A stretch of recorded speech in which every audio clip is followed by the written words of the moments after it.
இன்னைக்கு பருப்பு உருண்டை குழம்பு செய்கிறது எப்படின்னு தான் பார்க்க போகிறோம்.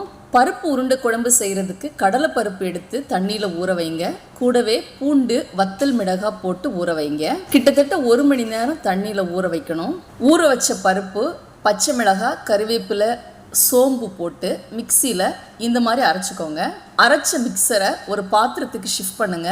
இப்போ அது கூட சேர்க்கறதுக்கு பொடியை நறுக்கி வச்ச வெங்காயம், கறிவேப்பிலை, சோம்பு எடுத்திருக்கேன். அரைச்சி வச்ச பருப்போட இதை சேர்த்து நல்லா மிக்ஸ் பண்ணுங்க. கூடவே தேவைக்கேற்ப உப்பு சேர்த்துக்கோங்க. நல்லா மிக்ஸ் பண்ணதுக்கு அப்புறம் சின்ன சின்ன உருண்டையா பிடிச்சு ஒரு தட்டில் வைங்க. நீங்க உருட்டி வச்சிருக்கிற உருண்டைகளை ஒரு இட்லி பாத்திரத்தில் வச்சு 10 to 15 நிமிஷம் நல்லா வேகட்டும். அந்த நேரத்தில் தாளிக்கிறதுக்கு பேன் வைங்க. எண்ணெய் ஊற்றிருக்கேன். கடுகு, வெந்தயம், சோம்பு போட்டு நல்லா ஃப்ரை பண்ணுங்க. கொஞ்சம் ஃப்ரை ஆன உடனே கறி லீஃப் போடுங்க. கட் பண்ணி வச்சிருக்கிற வெங்காயம் போடுங்க. கூடவே இஞ்சி போடுங்க. நல்லா ஃப்ரை பண்ணுங்க.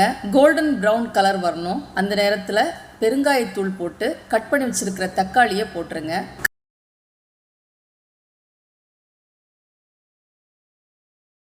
கரைச்சி வச்சிருக்கிற புளி கரைசலை விடுறேன்.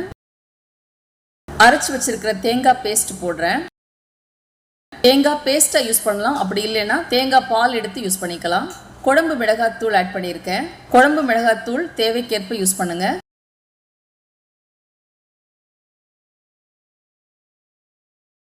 இப்போ உருண்டைகளெல்லாம் நல்லா வெந்துடுச்சு. உருண்டைகளை கொதிச்சிட்டு இருக்கிற குழம்புல போடுறேன். கொஞ்சம் தூரமாக போடுங்க, ரொம்ப பக்கத்தில் போட வேண்டாம். ஒரு தட்டு போட்டு மூடி வச்சு நல்லா வேக வைங்க. 10 to 15 நிமிஷம் ஸ்லோ ஹீட்டில் நல்லா வேகட்டும். சுவையான பருப்பு உருண்டை குழம்பு ரெடி.